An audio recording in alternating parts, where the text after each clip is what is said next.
Black power, y'all. Come on in the room. I'm gonna give y'all just a little bit before we really chop it up. This is your host, the revolutionary Jimmy Fallon. Just kidding. My name is Comrade Robert.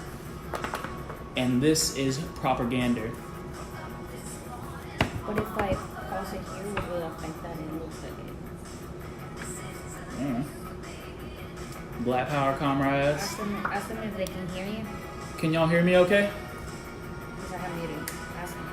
Okay. Moon! Black power. No, see, so if I pause it from my computer, they can't hear you. I can't. I need to turn it off. What do you mean? This music. All right. Black power, comrades. This is your boy Rob. This is Proper-gander. This is a show that Black Hammer puts on where we expose the white nationalist narratives in just your everyday mainstream media. And today we're talking about the Netflix hit series Stranger Things. Stranger Things is a show about your just regular American youth who pretty much have like this little girl who has powers, and she's like fighting demons from like another dimension, what they call the upside down or whatever. That's just a short overview of the show. But I gotta admit, I don't really like this show that much, but I definitely powered through it, especially for the third season, because the third season specifically has a lot just unabashedly anti-communist, anti-Russian themes peppered throughout the whole thing, really consistently. I just want to shout, before we really get into it, I just want to shout out my org, Black Hammer. I really don't do this just to talk about nerd stuff. I do it as a fundraiser and membership drive for my org.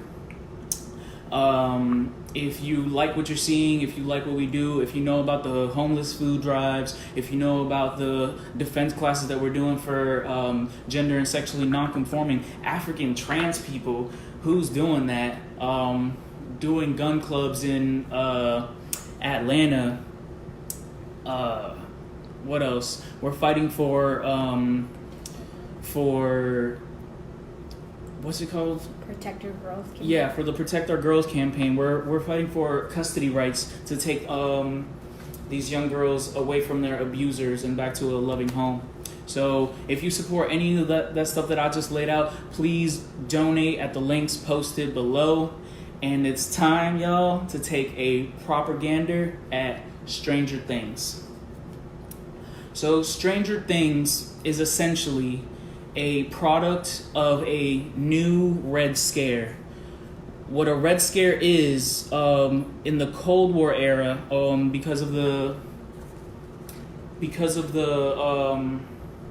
rivaling superpowers that were America and Russia, America internally had a lot of propaganda and a lot of state initiatives to suppress quote-unquote un-American activity. So that was way back in the day, but now that has been reignited. So it was reignited essentially by the Democratic Party. If you know anything about Obama's late term, and with Hillary being his, I think, Secretary of State, he essentially started this new Cold War, this new Red Scare. He was sending NATO troops to I believe it was like either Poland or Sweden, and Russia had to come in and pretty much stop that, and it kind of like created tensions between these two countries. And because Hillary Clinton lost to Trump in the very next election, it was a perfect scapegoat, you see, to blame the Russians. You already know about the so-called Russiagate. Russiagate is essentially the new Red Scare. I'm saying this because there's some sort of confusion amongst the viewers of Stranger Things. People think that because Stranger Things is set in the 1980s, that they were in the Cold War then, so it's historically accurate to portray the Soviets as evil because that's what they would have done back in the day. Which, although America never really has like good relationships with the Soviets or the Russians, it's not like just because it's 1980 you have to say shit like, oh, it's time to kill commies, time to get rid of the commies, or like things like Soviet scum. Like, you don't have to do that just because you made a show in the 1980s. The real reason is our contemporary political context.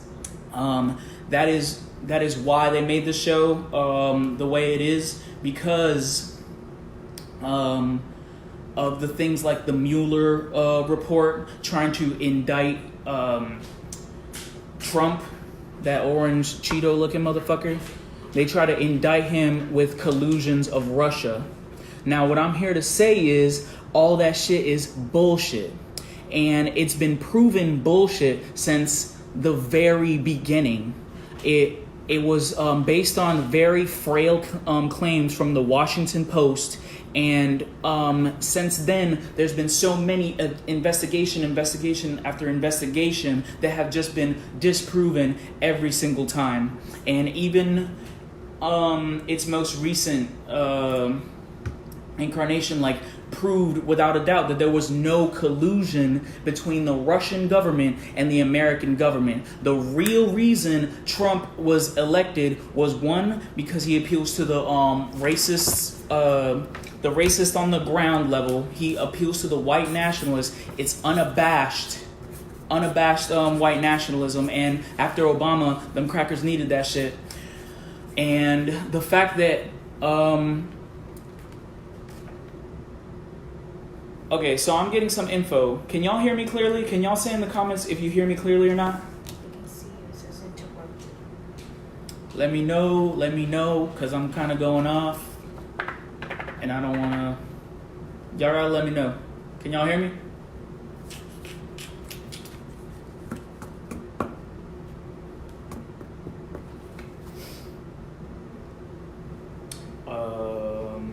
I'm not getting any feedback.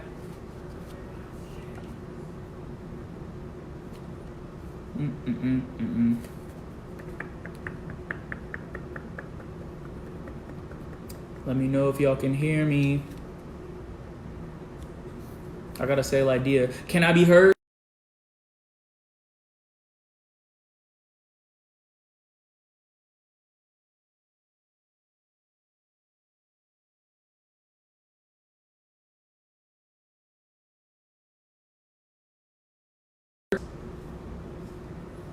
Black power.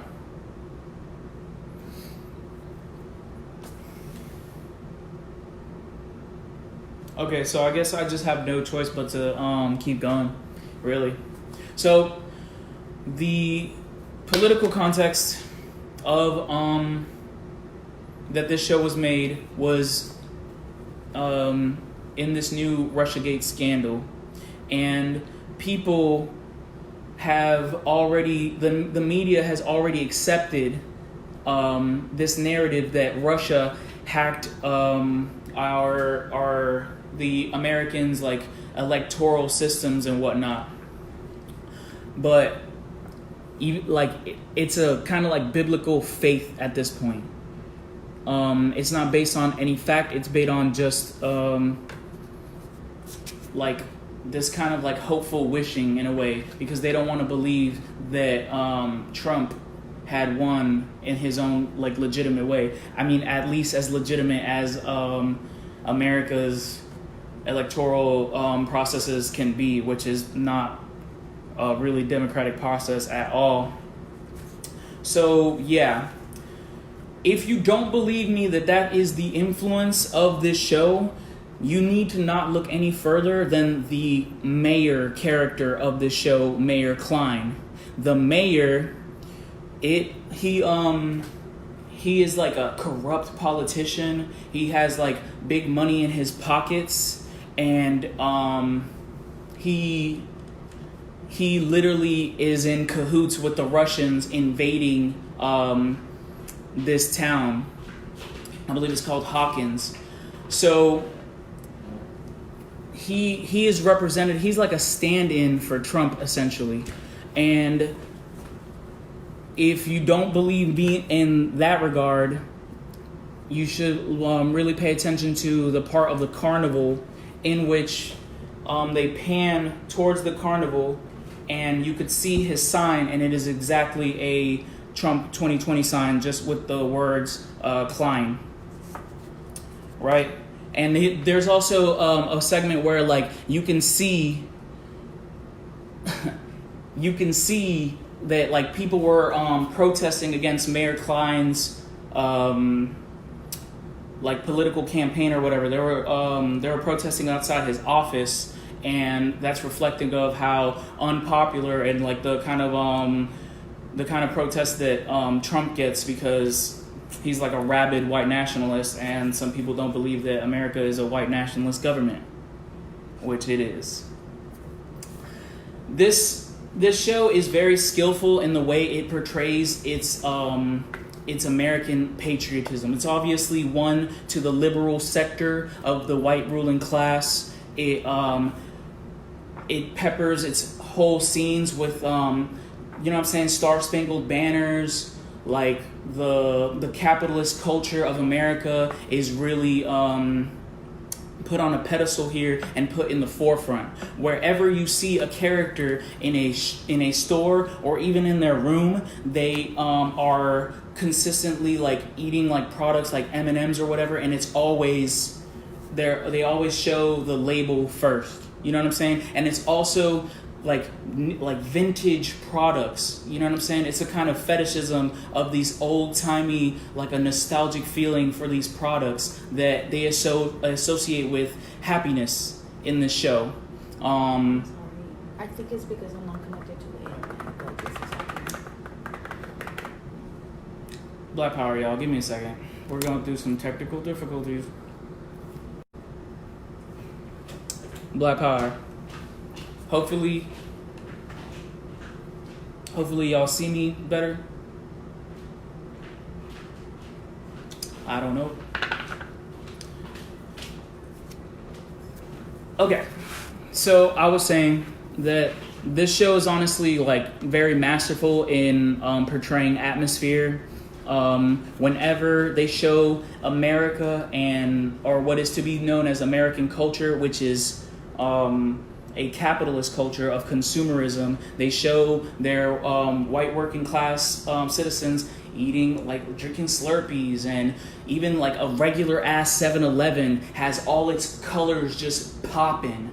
But when they show the Russians, it's always a dull, bleak, kind of ominous nature to it, and they're always like arguing with each other or even outright fucking murdering each other. You feel me? Like, they portray the Russians as such savage beasts. It's like cartoonishly like foolish. You know what I'm saying? To depict a people to be this way. And you need to look no further than the very first scene. The very first scene, you see the Russian scientists fucking with their laser, trying to open the gate to the other side, which you should really notice that the way they turn on the laser is the same way you would turn on, or it's depicted like you turning on like a nuclear warhead. So the metaphor there is that they're in the arms race. They have this new weapon that can give them an advantage over the American government, right? But we know that it's opening the gate to the upside down, right? And something happens, something malfunctions, and everybody's getting fucked up. You know what I'm saying? The scientists are kind of tripping, and the main Russian commandant literally like murders, like just chokes out, picks him up from off the ground and chokes out the scientist that was responsible. And right when he kills him, the camera pans up to the communist flag, and that kind of directing, it's trying to tell you, it's trying to associate these two pictures. One picture of unimaginable violence, of arms race, like building up weapons, and then they're associating that with the communist flag. They're associating those things with the Soviet flag.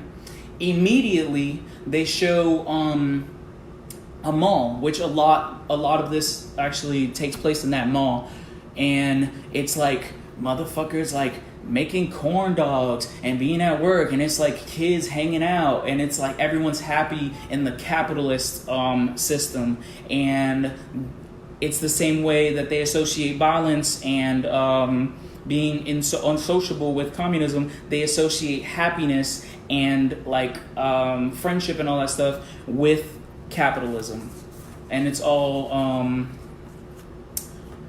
it has to do with the way the shots are shot, you know what I'm saying, and the general atmosphere of the show, which is actually kind of masterful.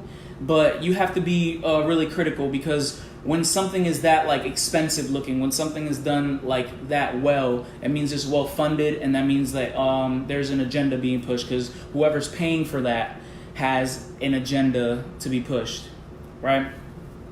So once you see that the Russians like are opening up the gate or whatever, you see that there's the monster from the second season, and essentially what it does is it's consuming people. Like it like uses this kind of like arm or whatever, and it puts it on your face, and it pretty much consumes you. It gives it the ability to control you.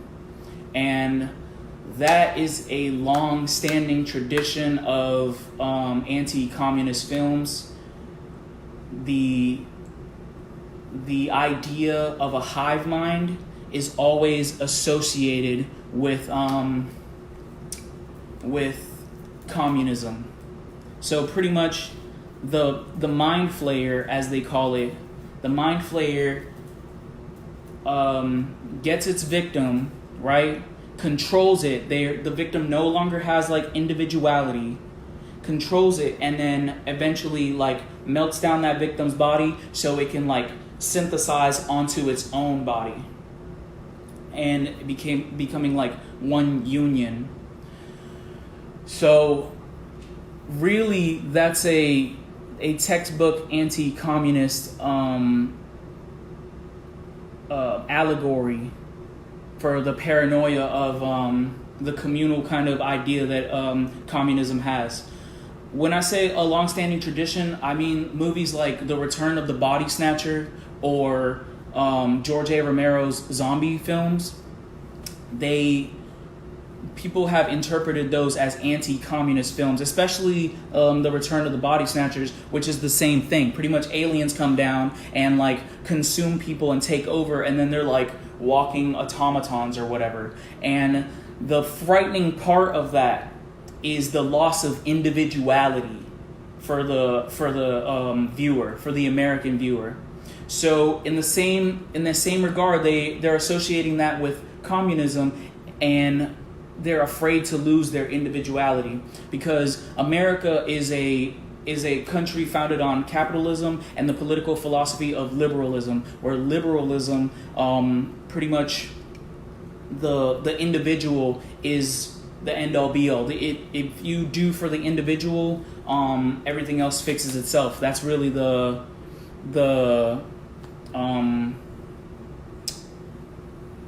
political philosophy. I was just looking at some comments, and Black Power Shamit. I know that there are people who interpret the George A. Romero as anti-capitalist, but there are people who flip it and interpret it the opposite way, as a loss of individuality, which things are up to interpretation, but like Stranger Things specifically, like it is so blatantly anti-communist, it's like ridiculous. They're always talking about like Soviet scum and things like that.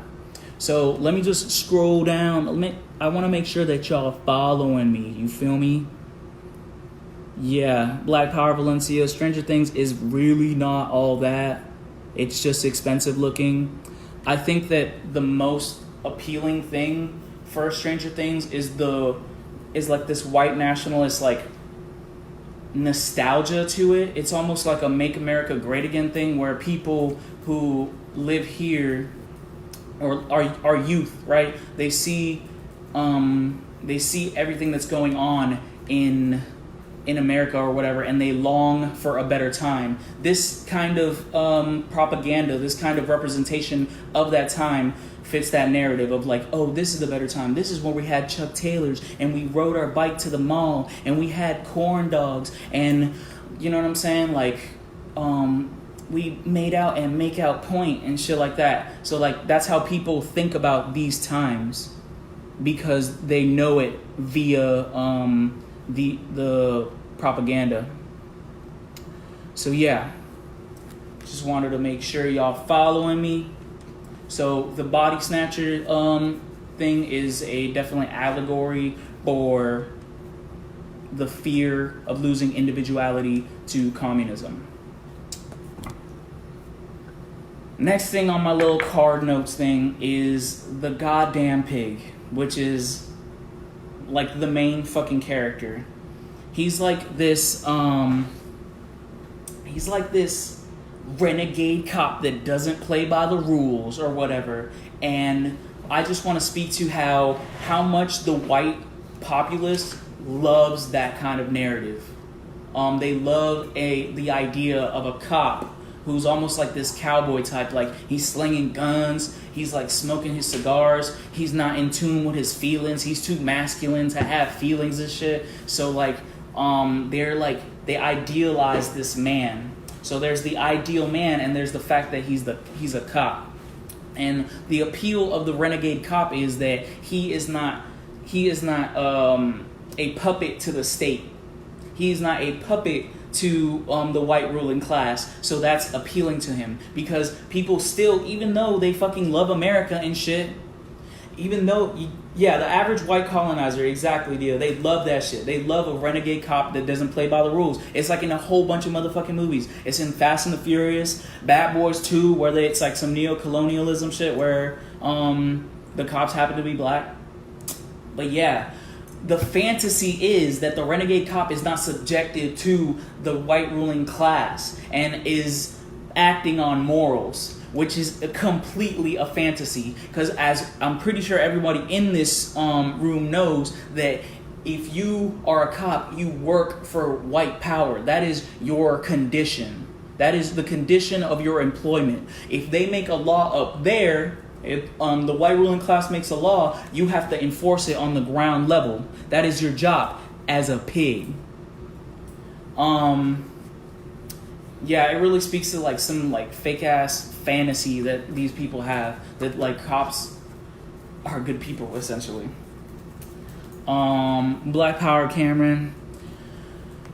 Cameron asked the question, why is the black kid with the white girl? It's because this particular form of media is one to the liberal side of the ruling class, right? And liberals want to believe in like inclusion and things like that. They don't really see that the power dynamic is so different. You know what I'm saying? that they'd just be like, man, we should all just hug and love and not see race. So with that interracial relationship, that's the message that they're going, that they're like beyond that. He's also just like a token black kid. Like, he's literally the only black child in like the main cast. You feel me? Like, it's some nefarious liberal shit, because we know that even like right now there's like a viral video of like these this cracker like yelling at his like Mexican wife or whatever, and that just shows to like when you as a white person internalize your superiority, and when you as a colonized individual internalize your inferiority because of the way white nationalism is pervasive in your culture. You know what I'm saying? Like, that's a lot to untangle when you're in an interracial relationship, bro. Like, it's not all good or whatever. But yeah. Speaking of black characters, we have to talk about Erica, bro. Erica is such a nefarious fucking character, bro. She's actually the younger sister of the token black child. And I saw a fucking article by Afropunk that was just praising this child. She's like, oh, she's so sassy and black, and the narrative is that, oh, we're finally getting representation. You know what I'm saying? They're putting us in movies or whatever. This child, this young black girl, literally says, I love capitalism in this fucking show. Like, wow. To be to one of the most oppressed sectors of in America or in the world in general, and to say, I love capitalism. I love the same system that is built on the enslavement of my people, that is built on imperialism. That's the system that I love. Like, it's foul. Like, she was cool, she was entertaining because she had like quips or whatever, but that's really where they fuck you up, because you want to identify with this child, right? So you being a grown man, or you being grown up with a revolutionary mindset, you know that you can detach yourself. But if you're a child and you associate with that child, you identify, you're going to repeat what she says. You're going to say, I love capitalism. I hate commies. She literally says like, yo, let's take out some commies. And that's what they want you to identify with. This is the most important thing that African and colonized people have to take from this show. That they want you to identify with Erica to disconnect you with the very communist, at least anti-capitalist history of your people here in America, bruh. Malcolm X explicitly said, if you are interested in freedom, then you must be anti-capitalist. Like, he knew that capitalism was the system of his oppression. Huey Newton, an outward communist, in a time where you could get like fucking deported for being a communist, much more a black communist. But I can go on. Kwame Ture, Assata Shakur, that is our heroes. Those are the people they want to disconnect you from, and that is the function of that character. That's why they make her likable. That's why they brought her out of nowhere for this season. All she's there for is to shit on commies and love capitalism. All she does is hang out in the motherfucking mall and eat ice cream, as if that just overshadows decades and like years of oppression. It's pretty wild. So yeah, there's a lot of nefarious themes in this, and I don't like say that word a lot, but the shit was nefarious. You feel me? One particular thing that was really interesting to me, the way they conveyed it, was the character, I forget his real name, but the pig called him Smirnov. Smirnov was a Russian scientist working on that fucking laser thing that opened the gate that I was telling you about. He got kidnapped by the pig, right?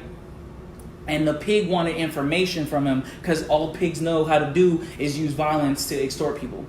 So he was doing that to Smirnov, the Russian scientist, right? And Smirnov, Alexei, that's his name, thank you. Alexei was a hostage, bruh. Held hostage by Americans. And you know how they fucking won Alexei to the side of the Americans? Guess. Just guess, bro. If you haven't seen it. Bruh, they gave him a Slurpee and a hamburger. And had him watch cartoons and shit. And him as a hostage was eating this burger and shit like, damn, capitalism is great. Like, damn, I can get a cherry Slurpee. It's so crazy, bro. Like, it's so cartoonishly dumb to think that you could sway someone who spent their life, you know what I'm saying? Like, devoted to, like, science and shit. What his character was really used for was was really shown in a carnival scene, right? Where his captor, and I'm gonna say this quote, his captor is walking through the carnival and then says, "It cannot get more American than this. Fatty foods, ugly decadence, and rigged games." So he says that, and Alexei, the hostage, says, he looks around and he says, "These games don't look rigged to me," right? So Alexei ends up going to play the games and is actually excelling at the games. He won like his favorite cartoon stuffed animal, right? And the allegory there with Murray's quote, and I'm gonna say it again, "It does not get more American than this. Fatty foods, ugly decadence, and rigged games." The rigged games that he's talking about is the capitalist game of working and then expecting like this kind of reward. But Alexei sees past that. He says that it's not a game, and he actually excels. What they're trying to show you is that if you put your mind to it, you will in turn gain a profit from capitalism. You will get your just dues if you are smart like Alexei, and it doesn't matter if you're Russian like Alexei. That's what the allegory is. And Alexei won his games, got his stuffed animal, and in that same carnival, he was shot by his so-called comrade. And like I had just laid out, that pretty much symbolizes that the threat to capitalism is the Russians, is the foreigner. America always has to fabricate a antagonistic relationship to foreigners because its economy depends on imperialism. Y'all follow me? Shit, give me some hearts if y'all follow me. Y'all gotta let me know. Or feel free to ask me questions too. I'm super down. But y'all with me on that? Y'all seen that? Like, is that a stretch? I don't think so. Like, it was like real cut and dry. You know what I'm saying? Rest in peace, Alexei. Yes, comrade. Cameron. But yeah.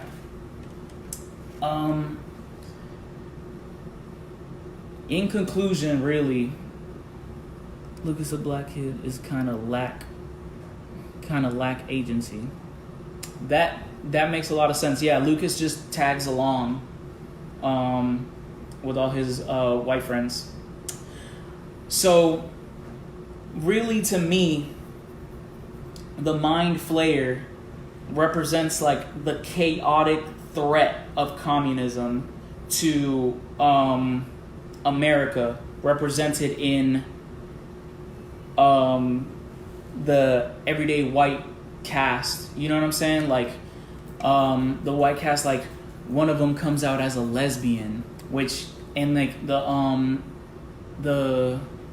like popular white kid. I don't know these motherfucking kids' names because I don't fucking like this show. But the popular kid accepted her for her coming out or whatever, which is probably insane because I'm pretty sure like back in those days that probably would not have happened. But okay, yeah, there's like the white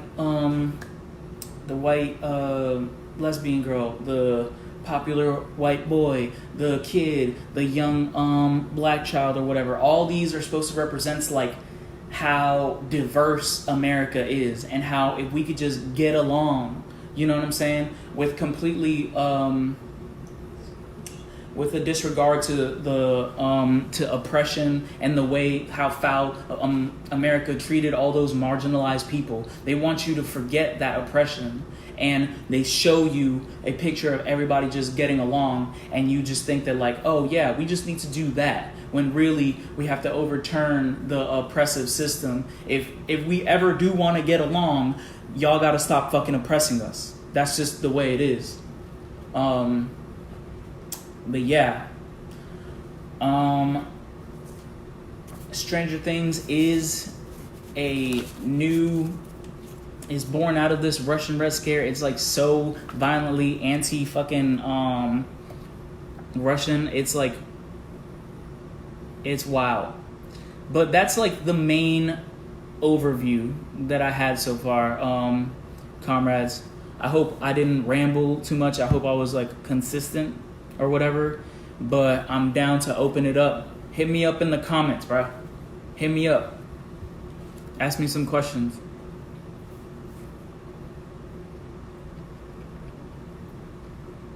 Y'all got any questions? Let me look for some more notes, if anything. Shaman said lots of new movies that show what relationships with white and colonized persons, like Spider-Man was the same. Yeah, it's all a part of that liberal. What's a good commie movie, Shamit? I really like the spook that sat by the door. It's like a low key movie though. Like I just found out about it, but it's fucking hard. Daniel L. Mapp, is it anti-communist? It is absolutely anti-communist. There's times where they're like walking through the facility made by the Soviets or whatever, and just based on them being communists, they found like this loophole in the structure. And Erica, the young black sister who loves capitalism, was like, "That's what happens when when you're a commie. You cut corners." Blah, blah, blah, blah, blah. Even though them motherfuckers made the first cell phones, them motherfuckers were the first ones to go to space. Was that cutting corners? I'm sure they did a whole bunch of other shit too, but I ain't no fucking tanky. I'm here for African people and colonized people. I know that we're the true proletarian, and although I do respect the Soviet Union for like having an example of the first socialist model, that don't mean that I just gotta follow everything that they say. You feel me? Appreciate that, Dia. Yeah. Where are the black parents? Yo! Damn. They're literally non-existent. They're just running. I don't know.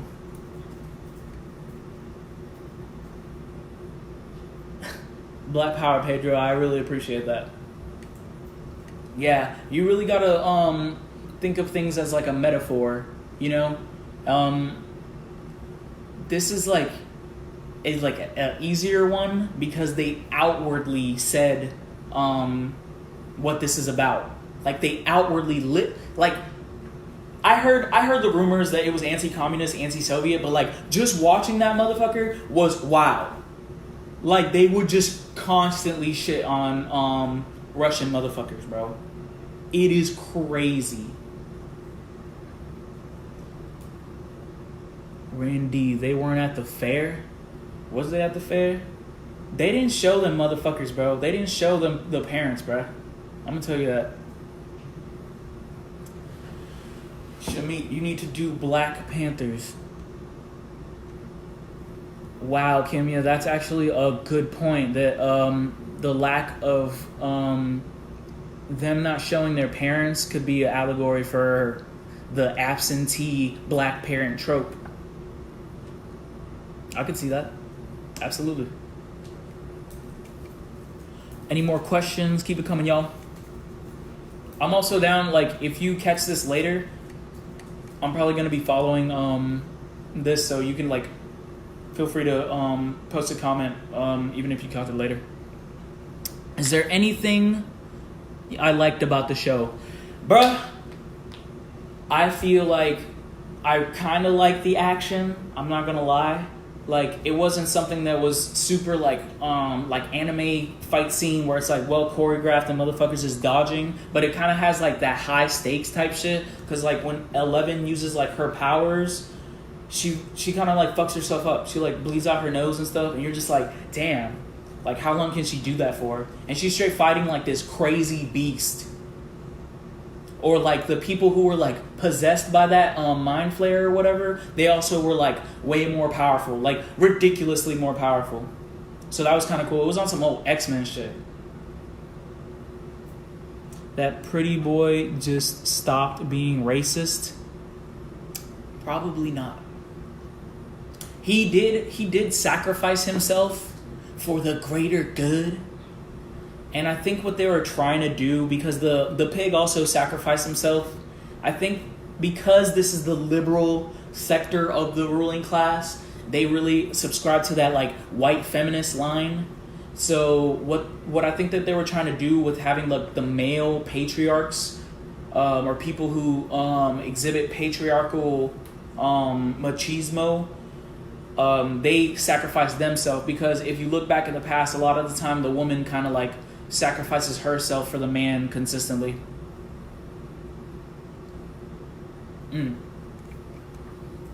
I need to do Black Panther. That shit is insidious. Oh yeah, I've seen a lot of actually Comrade Ghazi made like an analysis on that. But yeah, I feel like that's kind of old though. Part 2 is coming out, so I'm probably gonna do that. Billy's puberty mustache makes me laugh every time. Bro, that dude is so fucking ugly. And he's supposed to be like this badass, like fucking everybody's mama and shit. So stupid. But yeah, comrades, I think that's it. Hopefully you enjoyed this. And again, if you did enjoy this, please support my group. My organization, Black Hammer. We're doing a lot of work, and we're probably one of the fastest growing organizations out there right now. So if you want to get involved, go to blackhammer.org/sign up. If you just want to donate, if you just want to support, go to blackhammer.org/donate. Me and my comrade Ghislaine, we out here doing an Orlando food drive. We're going to be in the hood. We're going to be in OBT. We're going to be in Paramore. We're going to be in Mercy. We're going to be at... Where the fuck we going to be at, G? You name the hood. Out. And we're going to be giving out food to the impoverished, colonized people out there. But yeah, if you want to donate to that, the Cash App is $BH food drive. So yeah, Black Power, comrades. White people think Ted Bundy is hot. Shake my damn head.